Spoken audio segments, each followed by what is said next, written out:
Hello, my little Jonesies. Welcome to Jump Scare, the weekly show where I bring you into the frightening world of horror. I am your host, Lieutenant Ripley. Sierra Caballero.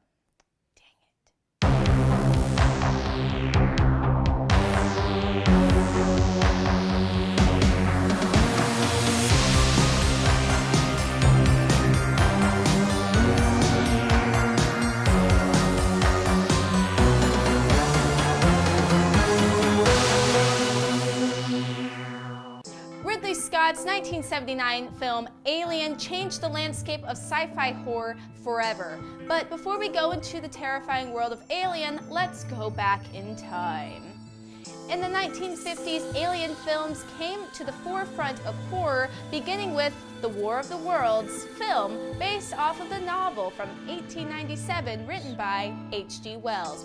Soon, Alien films surged into popularity, particularly after the Kenneth Arnold and Roswell incidences of 1947. The films mixed the fear of UFOs and political commentary.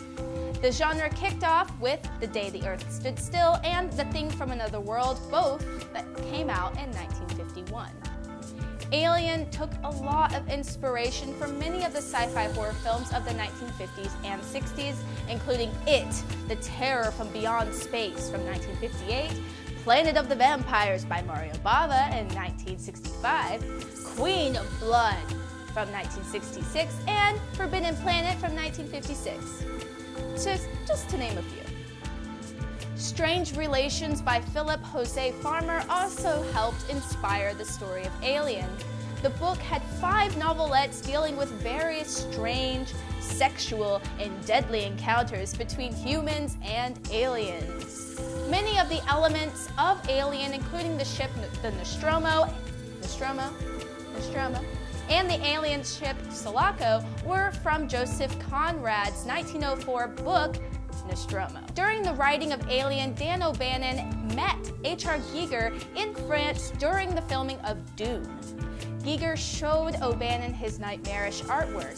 This inspired O'Bannon to recommend Giger to Ridley Scott to create an original monster by showing him Giger's book, Necronomicon. Soon, H.R. Giger's piece Necronom 4 from 1976 served as the main inspiration for the Xenomorph. He would also help design the facehugger, the space jockey, or pilot, as some call him, the eggs, and of course the first incarnation of the chestburster, which the chosen look for the chestburster was ultimately designed by Ridley Scott due to the original chestburster design being too large and of course not being necessarily fitting within what Ridley Scott's vision was. Giger's artwork also served as inspiration for the set's style itself, like the alien spaceship and everything in between. Originally, the xenomorphs were designed to have eyes. However, Giger soon insisted that the creature have no eyes at all to give it an emotionless, sort of cold demeanor. Then, Ron Cobb came up with the idea that the xenomorphs should bleed acid, as the writers needed a reason of why the crew wouldn't shoot them in the first place. And I think acidic blood was definitely a good way to go. Many of Giger's designs had to go through several changes due to their highly sexual nature. If you have seen Giger's work, you will agree with that. It's very sexual and awesome as well. The entire film was storyboarded by Ridley Scott himself. Ridley Scott wanted to create a film that focused on one location, making it to where the characters can't escape. Alien also became the first female-led action film. Ripley was originally written as a male character, which was soon portrayed by Sigourney Weaver, and the film would later launch her into stardom. Alien became an overnight sensation, soon spawning sequels, prequels, video games, novels, and comic books. Aliens introduced not only more information on Ripley's backstory, but also added the Queen as a newfound threat to the world of aliens, and the company that wants to militarize them. And also in Aliens, Ripley proved to be the first female badass. Alien 3 goes into more depth with the Weyland Corporation and why Ripley is important.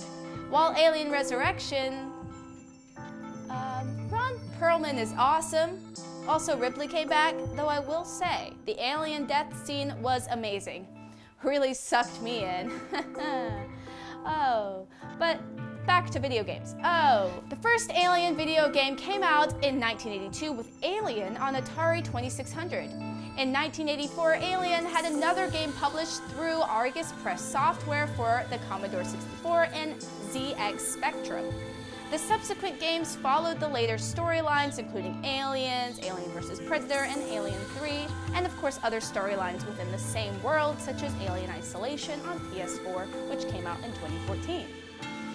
Alien video games also took on the arcade circuit, beginning with 1990's arcade game Aliens. I specifically remember playing an Alien vs. Predator arcade game. I think it was at one of the old theaters I used to go to. It was an awesome game, by the way. But the Alien universe also entered into the comic book world, publishing through Dark Horse Comics, beginning with Aliens Outbreak in July 1988. Dark Horse has since published 68 various Alien stories. The comics were preceded by the graphic novel in 1979 called Alien, and it was an illustrated adaptation of the film, but Dark Horse had no involvement with the graphic novel. It just sort of inspired comics to come. You know what I mean. Speaking of comics, if you love the Aliens comics, there is a sale on Comixology until the 22nd while we wait for Alien Covenant to come out, which is today. We can binge, or you guys can binge, on some Alien comics at the discounted price on Comixology, up to 50% off, and it ends on the 22nd, so you have a few more days. It's okay, you have a few days to get this deal. It's pretty awesome. Alien also had a series of novels primarily written by author Alan Dean Foster. There are several books that are considered non-canonical, including the Alien series by Diane Carey with DNA War and Cauldron, Nightmare Asylum by Steve Perry, and a lot more. But no worries, there are canon novels, including Out of the Shadows by Tim Libin, Sea of Sorrows by James A. Moore, and A River of Pain by Christopher Golden, all of them published by Titan Books, so pick one up. In 2012, Ridley Scott expanded the Alien universe with the release of Prometheus. This film has been quite controversial for the fans of the Alien franchise. The film was meant to be a prequel to the original Alien film. Now this year, Ridley Scott has come back with another sequel to help bridge the gap between Prometheus and Alien with Alien Covenant, which comes out today! Woo! How many of you guys are gonna go see it today? Just me? Cool. Let me know if you saw it. Let me know in the comments below what you thought of it. Many felt that Prometheus strayed away from the original vision of Alien, while Alien Covenant is bringing it a step closer. Ridley Scott has announced that he will be connected to the planned sequel to Alien Covenant, which is Alien Awakening. There is a rumor that there will be 2 more after that, but we shall see if those rumors come to fruition. There are many theories as to what direction the franchise is heading, but what are your theories? If you guys want me to go into more depth with the Alien franchise, I can do separate episodes for each movie. Let me know in the comments down below if that's what you want, and also don't forget to let me know your theories.